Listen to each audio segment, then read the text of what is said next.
yang cukup sederhana dan sering di mention oleh Trump selain dari manufacturing itu sendiri ya adalah trade deficit. Hitung-hitungannya memang ngawur gitu. Kenapa ngawur? Ya karena dia Amerika Serikat. Nggak perlu bener. Gue ngarang pun orang terpaksa tunduk gitu loh. Teman-teman FE ya. Ekonomi itu terlalu penting untuk diserahkan hanya pada ekonom. Nggak.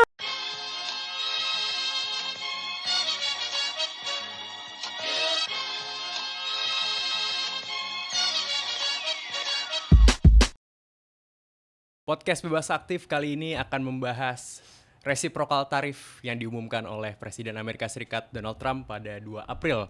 Bukan April Fools, ini beneran terjadi walaupun banyak menimbulkan kontroversi di seluruh dunia. Kali ini gue Raffi Alif bareng Ikhlas Tawazun dan Mas Sofwan Albana. Fresh semuanya dari opor-opor lebaran, fresh. Biasa lebaran ini ya, minal aidin wal faizin, selamat para pemimpin rakyatnya makmur terjamin. Kayaknya dengan adanya tarif ini kita mempertanyakan ini. Masih bernyanyi lagu itu, tapi tonnya sarkasme. Tonnya sarkas. Karena kayaknya nggak adil makmur terjamin ya. Di seluruh dunia, nggak di Indonesia doang. Betul. Gitu. Tadi kita ngomong pemimpinnya agak-agak Mad King kayaknya ini yang mau kita obrolin nih. Bukan Raja-raja baru. Bukan Indonesia aja loh. Iya. Bukan yang Indonesia loh. Bukan Indonesia. Kita agak main aman ya setelah lebaran. Oke. Tarif Trump kita akan bahas kenapa Trump melakukannya dan apa efeknya ke Amerika Serikat dan global economy. Kita mulai dulu dari why-nya dulu. All starts with why gitu. Karena setahu gue kelas awamnya adalah tarif ketika negara memberlakukan sebuah tarif kepada barang-barang impor itu efektif akan menaikkan harga barang di dalam negeri mereka karena biaya produksinya naik juga gitu, otomatis harus mengejar margin dan nambahin harga barangnya. Yeah. Nah, pertanyaannya mengapa Donald Trump melakukan ini? Karena ya tadi akan menaikkan harga barang ya, mungkin rakyatnya akan lebih marah kalau harganya barangnya naik kan, biasanya normalnya begitu. Ya, jadi untuk alasan mengapa sebenarnya banyak penjelasannya yang mungkin bisa kita examine lebih dalam. Jadi mungkin gue mau ke dari tarifnya itu sendiri yang disebut reciprocal tarif. Nah ini kan sesuatu yang tidak pernah ada sebelumnya mungkin di dunia ya dalam in the exact sense, karena tarif biasanya ditentukan secara case by case gitu loh. Jadi misalnya besi mau kita kasih tarif berapa, tapi impor daging mau kita kasih berapa gitu kan. Beda-beda. Tapi ini reciprocal tarif benar-benar merupakan tarif yang didasarkan pada trade deficit, pada defisit perdagangan Amerika dengan negara tersebut berapa gitu. Jadi kan rumusnya kalau yang dirumuskan oleh orang-orang, oleh netizen gitu kan, netizen Amerika Serikat, itu ternyata ya ekspor minus impor bagi impor gitu kan, sesimpel itu. Tapi kan rumusnya ada kan yang di website ya. Iya, yang lebih kompleks ada. Fungsi itu apa? Tapi sebenarnya itu cuma defisitnya, lalu dikurangi impor dibagi 2. Iya. Udah. Iya, itu pakai angka-angka Romawi aja biar ini biar sophisticated.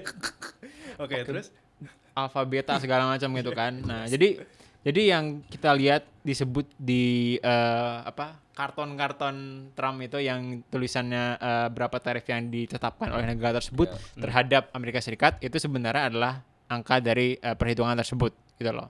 Dan kemudian tarif yang tidak ada hubungannya. Jadi tidak ada hubungannya dengan tarif. Itu mengklaim bahwa angka itu yang tarif charge to the USA itu yang di karton itu tadi itu adalah kalkulasi terhadap berbagai macam hambatan baik tarif maupun non tarif yang dikenakan secara curang kepada Amerika Serikat oleh si negara ini yang disebutnya sebagai worst offender ya, para pelanggar paling jahat gitu ya, paling buruk gitu loh. Berarti kan dia misalnya menyebut tarif, terus hambatan non tarif kayak TKDN, kuota, TKDN, macam-macam. Tapi itu nggak ada tuh bunyinya pada rumus itu, jadi nggak ada hubungannya dari yang dia omongin tadi dengan rumus dia ngitung itu nggak ada hubungannya. Benar. Oke. Jadi yang diomongin soal ini adalah hasil perhitungan dari semua jenis hambatan itu nggak ada nyambungnya ke rumusnya yang sesederhana defisit perdagangan dikurangi impor. Jadi dia mengasumsikan defisit perdagangan itu simply adalah konsekuensi dari dicurangi. Konsekuensi dari hambatan tarif maupun non tarif. Gitu. Jadi logikanya adalah logika sederhana. Kalau nggak dicurangi, Amerika Serikat nggak defisit. Ya. Karena kalau kemudian dicurangi dengan tarif dan non tarif tadi, maka dia defisit. Jadi besar dari hambatan tarif dan non tarif tadi total adalah total defisitnya. Dikurangi apa yang kemudian diimpor gitu ya. Dari oleh negara tersebut oleh Amerika Serikat gitu kan. Yang kemudian karena Amerika Serikat berbaik hati kalau kata Trump, dikasih diskon, harusnya ini kasih diskon, discounted US reciprocal tariff, discounted. Jadi kalau reciprocal beneran harusnya nih lu kenanya 90% loh gitu. Tapi karena kami baik hati, baik hati 45% aja. Ini jadi memang rumusnya itu random sekali, memang arbiter. Memang ya dia suka-suka aja karena memang poinnya itu bukan hitung-hitungannya. Tapi karena ya itu ngarang aja gitu. Ngarang aja. Poinnya adalah ya Amerika Serikat mau riset perdagangan dunia yang nanti mungkin Ikhlas tadi bisa lanjutkan ya. Poinnya bahwa Donald Trump ini kan melihat bahwa sistem perdagangan internasional itu tidak menguntungkan Amerika Serikat. Amerika Serikat sebagai negara yang tadinya adalah ekonomi terbesar di dunia dengan kapasitas manufaktur terbesar di dunia, itu dengan perdagangan bebas menurut Donald Trump itu kemudian dicurangi. Ada orang-orang yang mendapatkan manfaat dari sistem perdagangan bebas itu yang membuat Amerika Serikat jadi dirugikan. Nah, dalam hal ini misalnya ya manufaktur pindah ke Cina gitu kan ya. Kenapa? Karena ya lebih murah buruhnya di sana. Jadi kalau kemudian ditanya penjelasannya, alur logikanya Trump itu kayak apa sih? Alur logikanya Trump itu kan simple. Yang ini mungkin nanti akan kalau kita diskusikan lebih dalam, ini sebenarnya menggambarkan perdebatan di antara beragam paradigma ekonomi ya. Tapi ini adalah versi Trump, adalah versi penyederhanaan dari perdebatan ini dalam bentuk yang ekstrim. Gitu. Udah sederhana ekstrim. Kalau kita belajar teori ekonomi politik internasional kan ada nasionalisme ekonomi, ada liberalisme ekonomi gitu kan. Ini yang paling sederhana aja kan. Kalau nasionalisme ekonomi itu kan percaya bahwa negara itu adalah aktor yang utama dalam perekonomian. Kenapa? Karena realitas ekonomi itu tidak bisa dilepaskan dari realitas politik. Sehingga dalam aktivitas ekonomi itu negara perlu memastikan bahwa rakyatnya mendapatkan manfaat yang optimal dari transaksi internasional itu dengan memastikan bahwa warga negaranya, negara itu memiliki productive power yang tinggi. Karena itulah kemudian konsekuensi praktisnya adalah negara misalnya perlu kebijakan industrial policies. Dengan cara apa? Misalnya melindungi industrinya dengan tarif. Supaya apa? Supaya industri yang sedang coba dikembangkan ini tidak kalah dengan pesaingnya dari luar negeri yang sudah lebih dulu maju gitu. Kenapa? Karena kalau belum maju sudah disuruh bersaing, dia pasti kalah gitu. Kalau langsung persaingan bebas, industri ini kan ada yang namanya economies of scale gitu ya. Kalau dia masih kecil, pasti biaya untuk produksinya pasti lebih tinggi per unit. Betul. Gitu. Betul. Kita mau bikin HP, mau bikin mobil gitu ya, pasti sama pemain yang lama pasti dia jauh lebih murah dan lebih bagus gitu kan. Supaya si industri yang baru mau dibangun tadi bisa kompetitif, negara harus kasih proteksi dulu. Bisa subsidi, bisa proteksi dalam bentuk tarif dan seterusnya. Itu kan ide kenapa kemudian ada perspektif ekonomi politik internasional yang mendorong pengenaan tarif sebagai bagian dari kebijakan industri. Untuk apa? Untuk memastikan bahwa ada productive power yang dibangun. Karena kalau diserahkan kepada pasar, ya nggak tumbuh-tumbuh nih industri domestiknya. Jadi negara harus melakukan intervensi. Bukan berarti negara kemudian ngatur semuanya seperti dalam statisme gitu ya. Ini variannya juga macam-macam. Ada banyak lagi. Ada yang varian nasionalismenya model Juche kan, berdikari, semua negaranya semuanya dipegang dan diatur negara. Korea Utara. Sampai ada yang modelnya misalnya developmental state kan, negara melakukan intervensi menentukan ini ada kita mau membangun industri ini, kita dukung industri ini, kita pick champions gitu ya. Tetapi diberikan kebebasan si swasta ini secara umum gitu ya.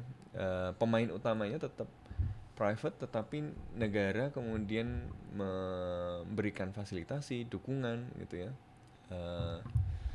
Yang kemudian membuat sumber dayanya bisa terkonsentrasi pada si industri ini. Ada sinergi, ada koordinasi antara private sector dan state. Kan ada peran dari MITI ya. Kalau kita ingat di Jepang misalnya ada peran MITI gitu kan ya, untuk kemudian menentukan arah pembangunan Jepang. Di Korea kemudian kita mengenal kebijakan yang membesarkan cebol gitu kan. Di Taiwan strategi governed market gitu ya. Jadi ada peran negara di dalam perekonomian gitu ya. Derajatnya bisa lain-lain tadi. Yang statis sampai model Korea Utara gitu ya, sampai government market atau developmental state. Tapi idenya adalah negara harus terlibat gitu ya. Kenapa? Karena ekonomi itu nggak bisa lepas dari politik, dan karena itu kemudian negara perlu memastikan bahwa warganya itu mendapatkan manfaat optimal dari transaksi internasional itu dengan membangun productive power dari si negaranya itu. Salah satunya melalui tarif gitu. Kalau dalam tradisi liberal kan nggak begitu. Kenapa? Karena ekonomi dan politik itu dilihat secara ontologis sebagai realitas yang berbeda. Betul. Keputusan politik itu berbeda, keputusan ekonomi itu dibuat oleh individu-individu karena kebutuhan si individu tadi gitu kan. Yang kalau diintervensi oleh pertimbangan pemerintah, ya pemerintah itu kalau dia terlibat dalam ekonomi, dia hanya bagian dari sebuah sistem yang kompleks yang namanya pasar. Dia nggak tahu semua informasinya. Kalau dia menentukan, oh ini harganya harusnya segini, kasih batasan harga. Oh ini saya mau mengembangkan industri ini gitu. Padahal sebenarnya nggak kompetitif, ini nggak akan berhasil gitu. Yang terjadi adalah ekonominya tidak efisien, korupsi dan seterusnya gitu ya. Jadi kalau menurut liberal apa? Liberal ya lebih to the market. Biarkan saja invisible hands itu bekerja, termasuk juga nggak usah pakai tarif-tarif. Nah makanya posisi negara-negara ini, posisi dua perspektif ini kan berbeda dalam melihat misalnya soal defisit perdagangan. Kalau nasionalisme ekonomi punya kecenderungan melihat defisit ini alarmnya bunyi. Kenapa? Karena kalau kemudian melihat defisit, artinya ini terutama varian paling kunonya ya, varian paling kunonya itu kan merkantilisme, yang klasik gitu ya.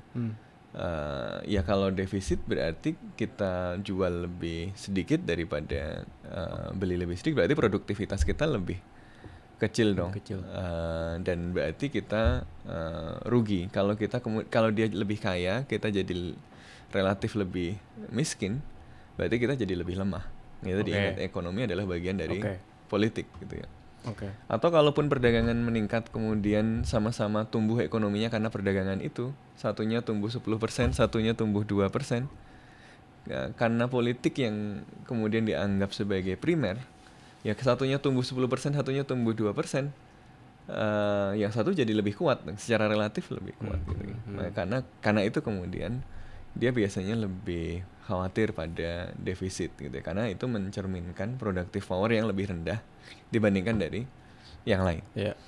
Tapi kalau liberal sebenarnya bersyarat gitu ya. Secara umum dia tidak melihat defisit perdagangan sebagai sesuatu yang negatif.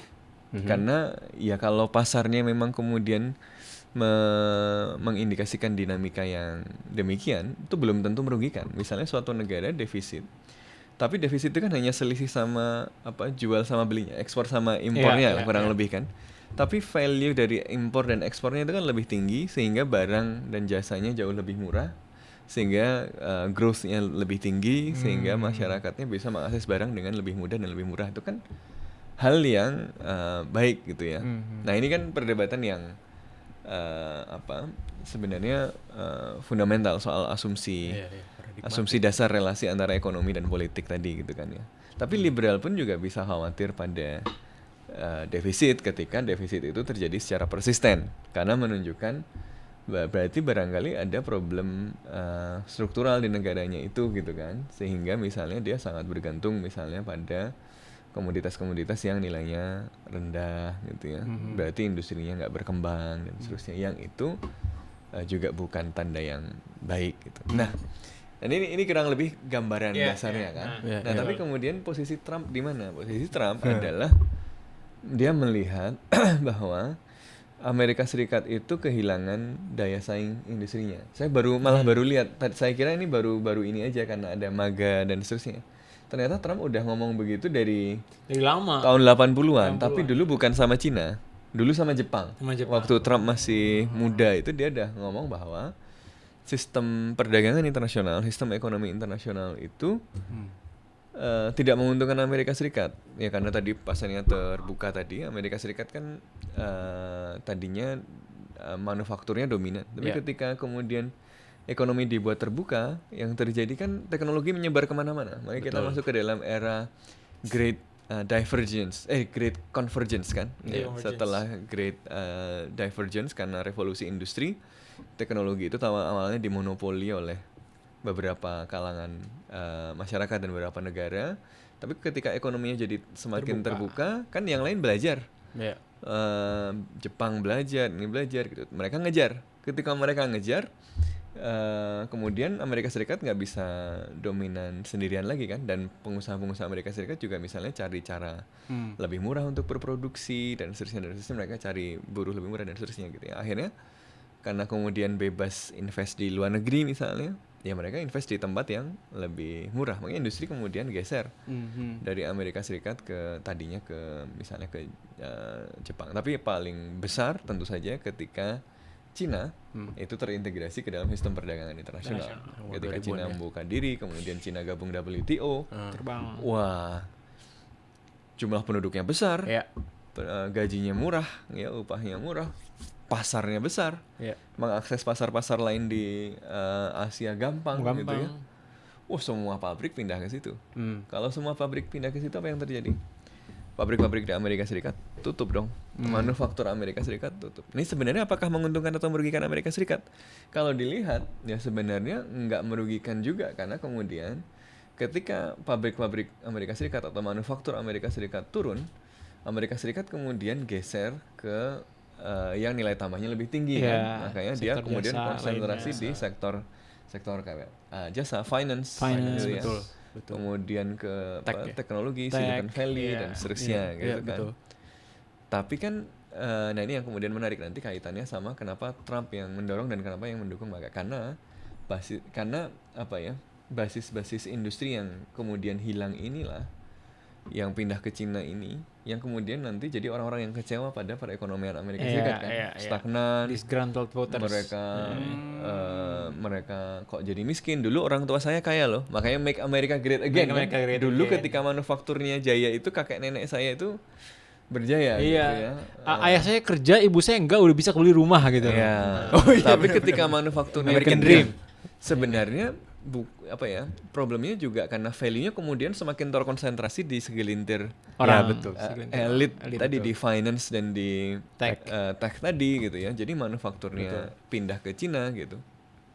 Jadi mereka ingin kembali lagi. Nah, ini kemudian selaras dengan pemikiran Trump tadi. Dan idenya Trump adalah, ya kalau begitu perdagangan jangan sebebas ini dong. Kalau perdagangannya bebas seperti ini, Amerika Serikat nggak bisa compete dengan buruh murahnya Cina yang jumlahnya banyak, nggak bisa compete dengan macam-macam gitu.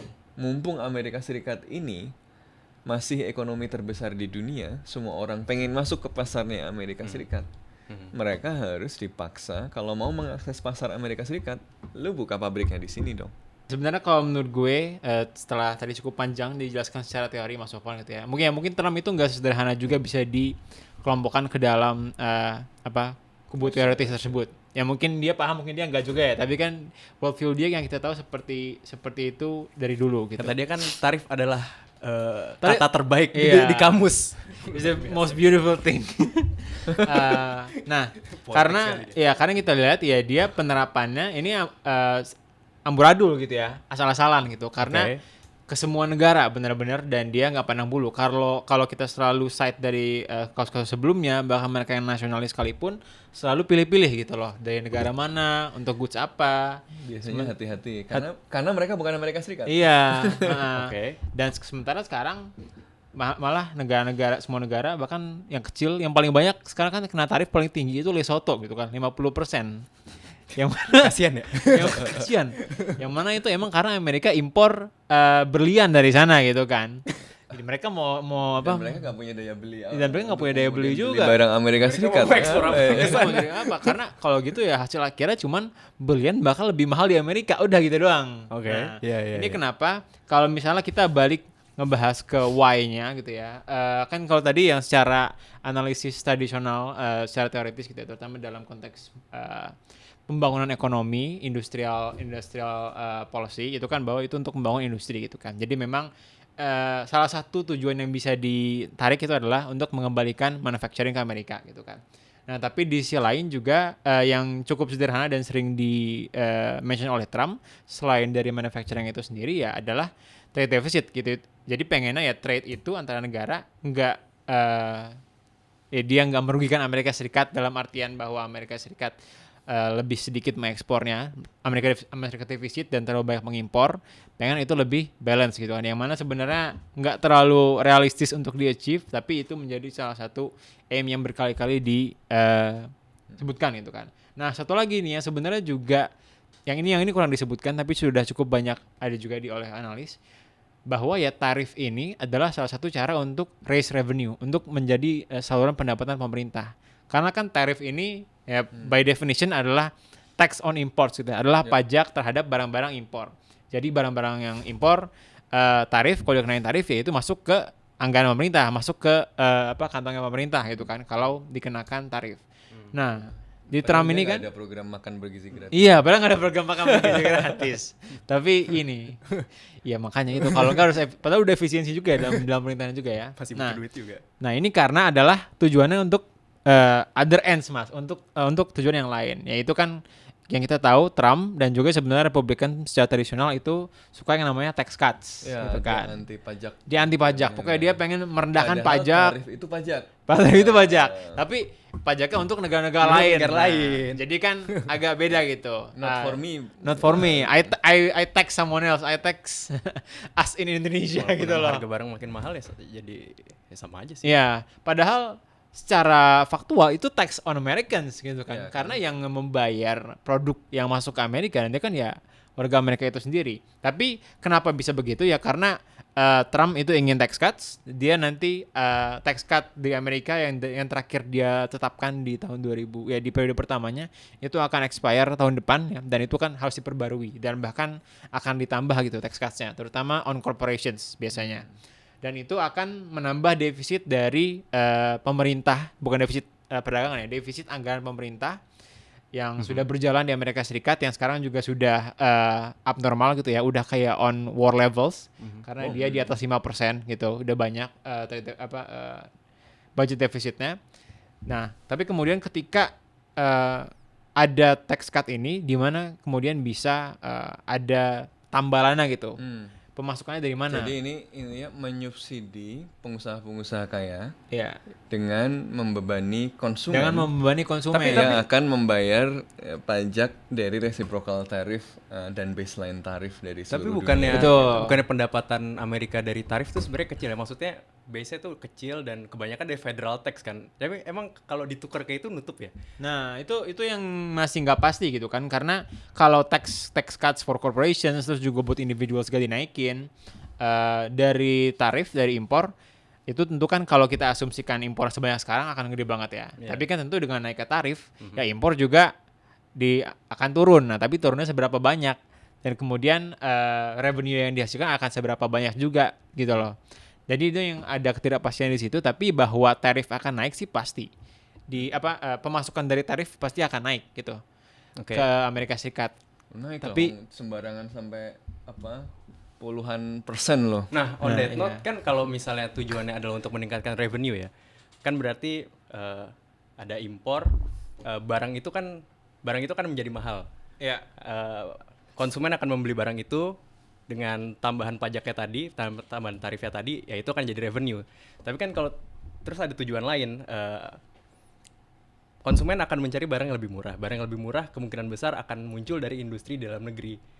Nah, konsumen akan membeli barang yang lebih murah dari produk-produk dalam negeri ini. Barang-barang impor nggak akan dibeli. Otomatis revenue-nya nggak jadi keambil dong, karena tarifnya persenannya tinggi banget, setinggi itu sampai mustahil orang untuk beli karena lebih sebenarnya tetap nggak setinggi itu ya sebenarnya. Kalau kita ya mungkin teman-teman bisa melihat kalkulasi yang lebih faktual di luar gitu ya, tapi kalau misalnya kita lihat ke sini bahkan pada tarif Indonesia misalnya 32%, itu nggak separah misalnya kalau kita nggak semahal kita kan ekspor banyak misalnya pakaian ke Amerika Serikat, kita ekspor sepatu.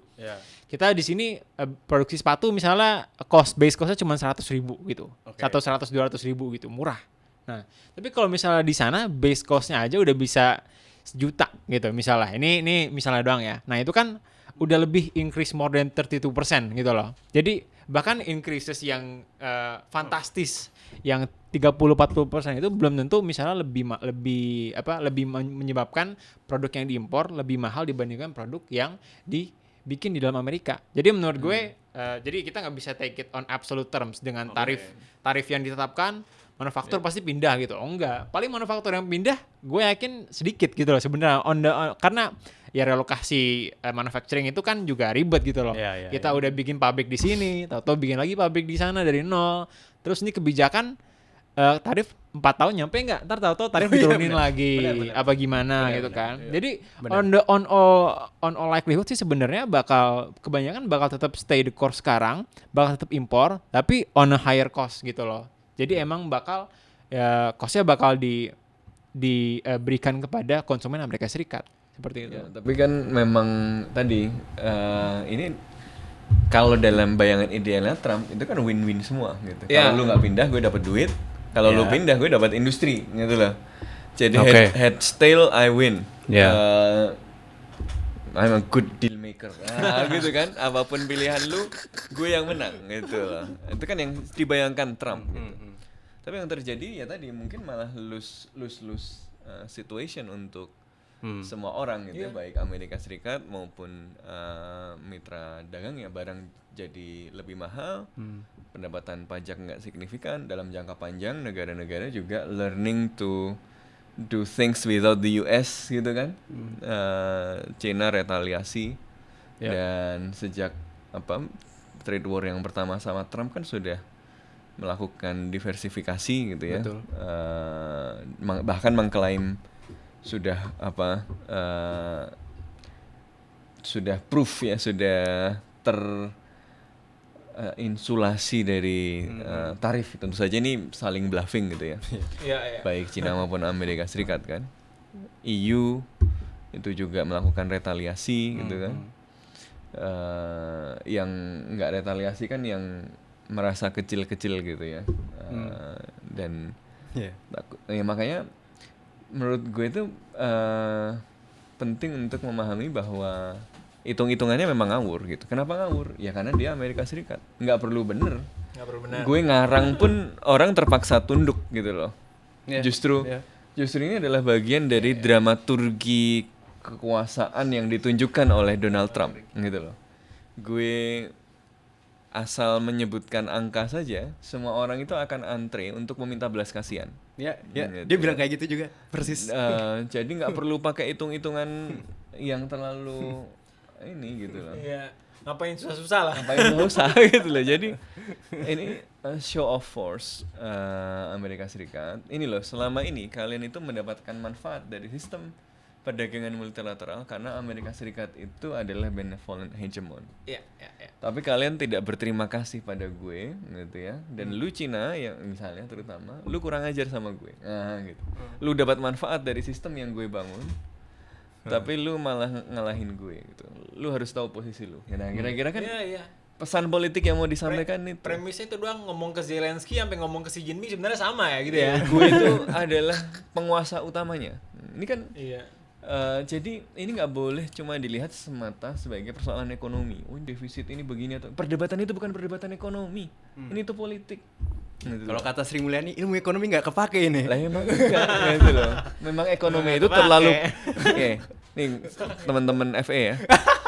Ekonomi itu terlalu penting untuk diserahkan hanya pada ekonom. Nggak, ekonom penting gitu ya, tetapi nggak bisa cuma diserahkan pada ekonom gitu. Jadi contoh inilah yang kemudian tadi ini nggak bisa dibaca sekedar sebagai persoalan ekonomi. Amerika Serikat merasa dirugikan, maka Amerika Serikat harus kita apis dengan tunjukkan bahwa perdagangan kita tidak merugikan Amerika Serikat loh. Enggak, poinnya bukan itu gitu loh. Amerika Serikat juga tahu poinnya itu bukan kemudian kita kalau begitu Amerika Serikat yuk kita ini loh, mungkin Amerika Serikat salah paham kemarin kan misalnya. Amerika salah paham soal devisa asing yang tertahan kan Pak Prabowo pernah menyampaikan itu. Poinnya itu bukan itu gitu. Poinnya itu bukan poin ekonominya saja gitu. Bahwa ada aspek dan justifikasi soal defisit dan seterusnya itu iya. Tapi hitung-hitungannya aja ngawur. Kayak sembarangan, arbiter kayak gitu kan. Jadi ada sesuatu yang lebih besar. Ekonomi adalah part of a larger dynamics. Apa itu? Ya politik gitu loh. Jadi Donald Trump itu ingin riset tatanan internasional termasuk ekonomi dan menegaskan bahwa Amerika Serikat itu pusat semestanya. Kalian semua itu selama ini menikmati hidup damai karena kemurah hatian gue. Jadi kalau gue minta kalian membayar atas public goods ini yang gue berikan, kalian harusnya mau bayar. Lah ini apa ya istilahnya? Extortion money. Betul. Ini mafia. Betul. Apa kalau bahasanya The Economist itu mafia style diplomacy. Ini mafia gitu. Kalian kan hidup nyaman nih selama ini, tapi kalian menganggap ini adalah sesuatu yang taken for granted. Nah, padahal ini adalah sesuatu yang ada karena gue baik hati. Kalau begitu kalian nggak boleh dong kayak gini lagi. Kalian hormatin gue sedikit dong. Kalian bayar ini, bayar itu. Kan yang dilakukan sama Trump ke NATO itu. Yang dikasih Trump ke Zelensky itu. Wah, kalian masa dilindungi terus? Kita kasih senjata, kalian nggak kasih apa-apa. Sini bayar pakai tambang sedikit. Sama juga. Ini perdagangan internasional. Kalian semua menikmatinya, tapi kok malah Amerika Serikat jadi nggak kompetitif, jadi Cina lebih kompetitif. Sini bayar. Nah, kira-kira kira-kira itu. Gitu. Jadi Trump ini sebenarnya anti neolib sebenarnya, anti neolib. Karena kalau kita lihat kan ya sebelumnya, mafia ini. Maksudnya kan the decade before adalah kita ngomongnya economics dictates everything gitu loh. Economics dictates social life, dictates politics. Tapi sekarang kita lihat ya justru world view-nya Trump, keinginan politik yang seperti itu kemudian justru bisa up and markets gitu loh. Karena kalau kita coba make sense dengan cara ekonomi apapun ya emang gak make sense gitu loh. Tapi justru pandangan dunia Trump terhadap politik internasional yang sedemikian rupa yang kemudian ternyata menjadi landasan bagi kebijakan ini gitu loh. Jadi emang kalau kita mau ngomong dari alasan-alasan ekonomi tadi itu secondary aja gitu loh daripada alasan ini. Nah, gitu. Tapi tadi ekonomi dan politik nggak bisa dipisahkan. Iya, nggak bisa dipisahkan. Buat Trump bahwa industri Amerika Serikat itu kemudian sekarang kalah saing, itu indikator bahwa Amerika Serikat yang sudah berbaik hati menciptakan stabilitas dunia, yang sudah berbaik hati menciptakan stabilitas ekonomi, yang sudah berbaik hati membangun sistem perdagangan internasional, itu dicurangi oleh mereka yang mendapat manfaat dari stabilitas itu. Amerika Serikat bikin WTO, yang untung Cina, kira-kira gitu. Sangat zero sum ini pemikirannya. Iya. Tapi so far it works ya. Maksudnya dia bilang sekarang udah banyak pemimpin negara nelponin gue nih. Ya karena Amerika Serikat. Ya karena Amerika Serikat adalah negara paling besar dan paling kuat dalam sistem internasional. In short term, Trump may get some of what he wants. Kecuali yang industrialisasi tadi ya. Industrialisasi itu kan pembangunannya jangka panjang itu susah sekali. Tapi tarif untuk tadi nutupin pajak untuk dapetin bahwa negara-negara kemudian nggak komplain tapi milih reconciliatory dan meminta belas kasihan, terus Trump happy karena sudah menunjukkan kekuasaan itu mungkin dapat. Tapi negara-negara lain itu juga bukan orang-orang lugu dan goblok gitu kan. Jadi mereka kan pasti kemudian mungkin ada sedikit ya. Ada ya? Ada ya? Ada yang lugu dan goblok ya? Tapi mereka kan pasti akan berpikir kalau begini terus siapa yang jamin Trump nanti tidak Amerika Serikat penerus Trump maupun Trump sekarang ini tidak di tengah-tengah jalan misalnya mengubah terms and conditions lagi. Itu dia. Kalau sekarang kita nurut atau cuma nego dan minta belas kasihan lagi, kalau dia bikin aneh-aneh lagi ke depan, ya kita diinjek terus gitu loh, iya kan? Artinya harusnya nih kalau pemimpin-pemimpin macam-macam negara di seluruh dunia ini separuh aja pinter gitu kan? Berarti sekarang enggak misalnya ini asumsi paling buruk gitu ya. Ya asumsi terburuk. Worst case scenario. Oke. Itu kan mereka pasti akan mengkonsolidasikan diri untuk menciptakan sebuah mekanisme perdagangan senuntut WTO nggak sih? Yang tidak perlu mengandalkan Amerika Serikat, working around bahwa Amerika Serikat nggak bisa diandalkan itu. Public goods kita sediakan melalui cara lain gitu kan. Orang kan nggak butuh Amerika Serikat, yang dibutuhkan Amerika Serikat adalah yang dibutuhkan oleh yang lain-lainnya adalah public goods. Betul. Yang memungkinkan terjadinya transaksi internasional gitu kan ya.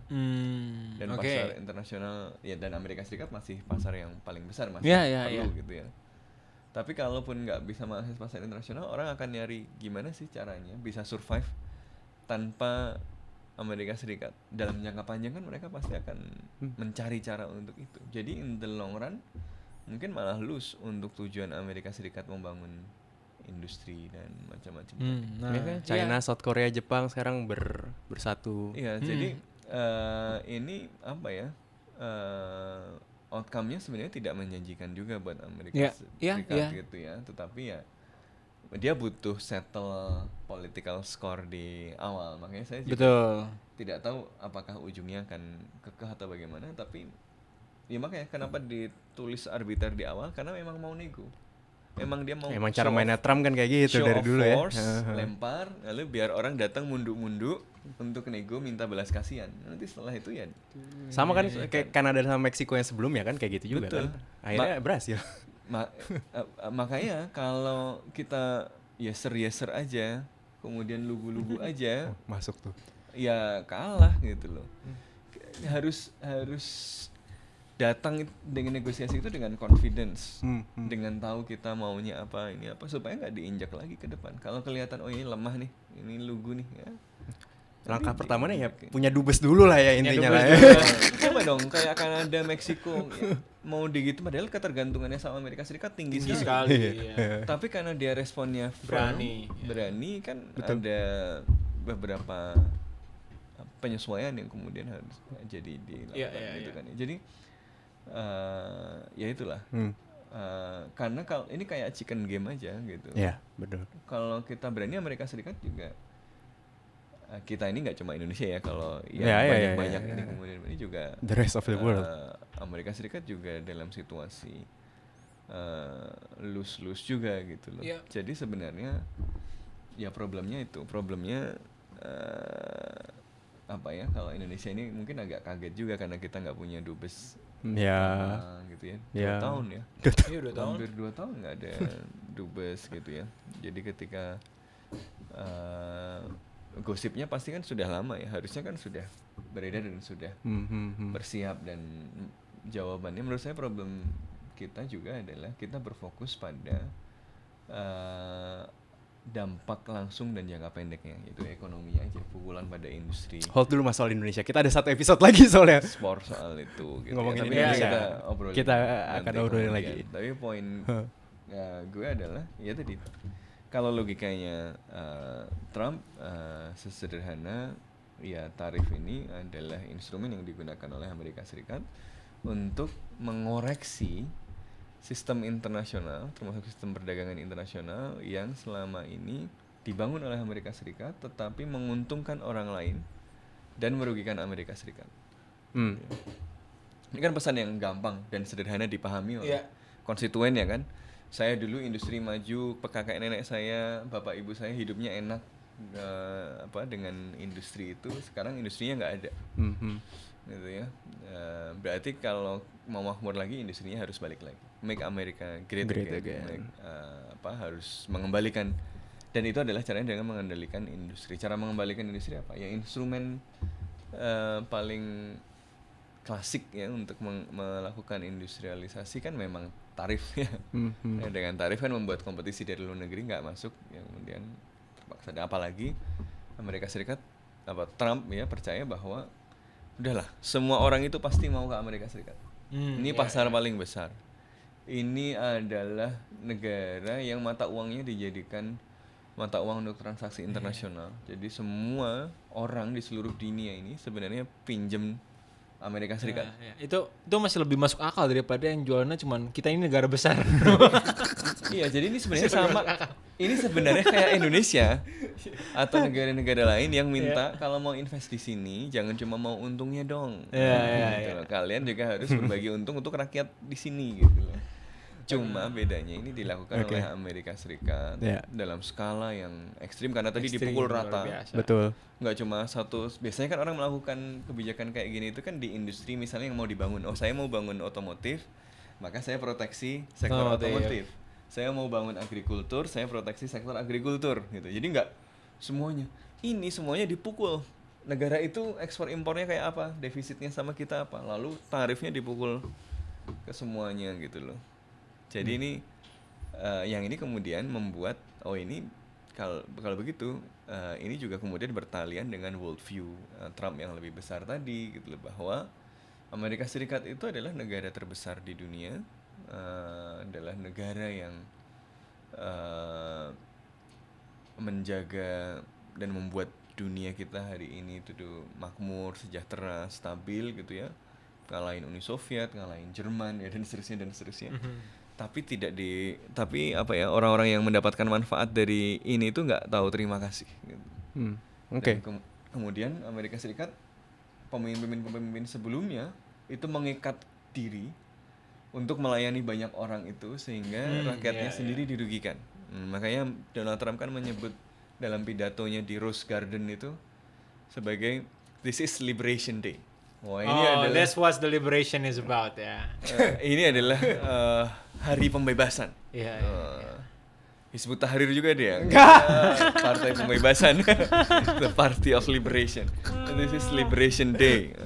A long-awaited moment, ya kan? 2 April 2025 will forever be remembered as the day American industry was reborn. Jadi memperkenalkan American industry, the day America's destiny was reclaimed. Jadi dari industri tadi kebijakan, jadi tarif tadi nyambung ke industri, tapi nggak cuma ke industri, tapi juga destiny. Amerika Serikat tadi sebagai, kan kalau kita belajar Amerika ada namanya Manifest Destiny. City up on the hill, gitu. Jadi pemimpin dari dunia gitu ya. Dan the day that we begin to make America wealthy again. Jadi tadinya miskin karena industrinya pindah, ini kan yang diyakini banyak orang MAGA, kalau ada tarif kemudian industrinya balik lagi, sejahtera lagi gitu ya. Walaupun tentu tidak semudah itu. Ini yang menarik habis itu, ini lucunya Trump. We are going to make it wealthy, good and wealthy. Dua kali. Jadi wealthy, good and wealthy. Rule of 3-nya gagal. Makanya tarif kata yang paling indah dalam kamus. Oh, dia tahu kata-katanya dikit kamus. Good, wealthy, good. Tapi ngomong soal ini ada hal yang menarik juga di pidatonya Donald Trump pas inaugurasi itu, ada nama presiden yang siapa tuh? Disebutkan William McKinley. Oh iya yang dulu ini. McKinley ini presiden yang memang menerapkan kebijakan tarif dan mendorong industrialisasi di Amerika Serikat. Di awal abad ke-19 awal abad 20 ya. Yeah. Jadi sebelum, dan kata orang ya setelah tarif itu terjadi Great Depression. Tapi tadi menarik juga Mas Sofwan bilang konstituen segala macam ya, kelas. Kita bahas implikasi sekarang. Tadi udah bahas kenapa Trump melakukan ini itu, tapi kita bahas implikasinya. Ketika tarif udah berjalan, udah in effect ya? Udah in effect. Udah in effect berarti kita bisa in effect-nya tanggal 9 ini. Sekarang ya? Hari ini. Pas rekaman ini. Nah, kita bisa expect bukan kita ya. Amerika Serikat dulu deh. Amerika Serikat, rakyat Amerika bisa expect apa setelah tarif ini diberlakukan? Otomatis harga barang naik terus Apa karena setahu gue baca di mana gitu, ini sangat-sangat tidak populer di masyarakat Amerika, dan menariknya kita pernah bahas juga waktu episode pemilu Amerika, terpilihnya Donald Trump mainly karena narasi bahwa ekonomi di era Joe Biden itu sangat-sangat tidak bagus, harga-harga mahal, inflasi tak terkontrol gitu kan. Tapi sekarang dengan ada tarif, ya harga-harga naik, ya nggak memenuhi janjinya dong, atau narasi utamanya dong waktu kampanye gitu. Gimana menurut lu? Ya, implikasi utamanya sih ya tadi lu bilang harga naik. Tapi kalau menurut gue secara relatif, ya bakal most of Americans will feel relatively impoverished gitu ya. Karena yang naik kan harga dulu gitu loh. Ini bukan harga yang naik karena upah naik gitu, tapi ini harga naik karena tarif gitu kan. Sementara kemampuan untuk membeli, daya beli masyarakat Amerika tetap segitu aja gitu loh, atau kalaupun naiknya belakangan. Jadi ini ordinary Americans will feel the pinch gitu, karena ya tarifnya kan across the board semuanya. Lo mau beli alpukat atau segala sampai iPhone juga semua itu bakal iPhone bakal lebih mahal. iPhone katanya bakal 5.000 produksi di Cina, di assembly di Cina. Bakal $5,000 atau something, nggak tahu gitu kan. Bakal beli di mana, kelas di Indonesia beli? Iya, bakal banyak Apple BM di Amerika Serikat nih dari negara lain yang lebih murah. Karena bakal nggak masuk akal harganya di Amerika Serikat gitu. Kalau tarif ke Cina sekarang kan katanya 104% ya, luar biasa. Ya ini setelah Cina retaliasi ditambahin lagi. Untung nggak tahu tuh ujungnya sampai mana. Nah, jadi ya bakal seperti itu, dan menurut gue ujungnya ya bakal Amerika Serikat bakal jadi high cost ekonomi gitu dan isolated ekonomi, karena kita lihat ya dia menerapkan tarif yang tinggi terhadap barang-barang di luar, sementara itu kalaupun mau produksi di dalam biaya juga tinggi. Nah, jadi apa ya? Kalau mau dibilang bakal kompetitif buat ekspor juga kayaknya agak susah gitu, karena bakal jadi sesuatu yang high cost ekonomi, bakal dia itu harganya benar-benar jauh dari world average gitu loh. Kayak tadi kita bilang iPhone mungkin di Indonesia berapa? 16 juta gitu kan, ya $1,000 gitu lah. Di Malaysia, di Cina juga mungkin beda-beda dikit berapa ratus dolar, tapi di Amerika Serikat bisa $5,000 sendiri gitu loh. Buset. Nah, jadi perbedaannya sejomplang itu gitu loh. Jadi bakal Amerika semakin terisolir dari ekonomi global, dan mungkin akan ada harga utamanya harga Cina ya, atau harga Amerika, harga California? Harga utamanya kalau main marketnya masih Amerika Serikat, cuman kan main production-nya ya. Artinya iPhone-nya tetap akan kita juga akan kena mahalnya Amerika Serikat kan? Lah, tapi kan kita impor dari Cina kan dari Cina. Enggak ada implikasinya. Jadi kita ngikut harga Cina. Harusnya lah. Maksudnya karena there's no reason to follow US prices. Berarti ada yang beli, Mas. Berarti bisa black market dari Indonesia ke Amerika. Iya, makanya Mas saya bilang ini dari Batam ekspor kita ke Boston. Nah, kayak gitu. Dan sebenarnya apa ya? Kalau bisa, ini kan salah satu yang pengen gue highlight juga ini kan bahwa trade deficit yang di sini kan enggak, kecuali harganya kan ditetapkan di Amerika Serikat untuk semua pasarnya. Iya sih, sebenarnya bakal tetap ditetapkan oleh US executives ya. Apalagi rupiah makin lemah, jadi mungkin iPhone makin mahal ya, itu aja. Meskipun kita nggak kena tarif, semuanya tetap kena mahal. Tapi justru karena lus semua. Ya, tapi justru karena itu juga orang ada insentif untuk kemudian ya bukan diversify ya. Ya carry on global trade without US gitu kan. Exactly. Dalam jangka panjang malah justru orang mencari cara gimana kita nggak rely on. Iya, benar. Karena mahal gitu loh. Kayak hegemonnya ngomong, lu kan hidup karena perlindungan gue. Lu bernafas tuh harus berterima kasih sama gue sini. Ya, terus di extort kan. Ya orang nyari cara gimana caranya bisa hidup tanpa si preman yang extort dia terus betul, gitu loh. Tiba-tiba Indonesia sama IUC tiba-tiba kelar gara-gara ini. Katanya kabar-kabarnya begitu kan. Luar biasa. Oke, ada lagi yang mau dibicarakan? Kayak udah hampir sejam. Gitu. Ya, Liberation Day atau kata Liberation Day tapi liberated money from everyone's pocket, Mas. Katanya Liberation Day in a Buddhist sense. Liberation from my material possessions. Dari keinginan materialnya. Buddhis terselubung nih. Luar biasa. Oke, terima kasih para pendengar. Mungkin akan ada episode selanjutnya yang ngobrolin lebih spesifik soal Indonesia. Kita juga tunggu respon dari Indonesia. Katanya Erlangga Hartarto bakal dikirim ya ke Amerika, karena kita nggak punya dubes. Oke, kita ketemu lagi di podcast Bebas Aktif episode selanjutnya. Oh ya, dikirim Erlangga.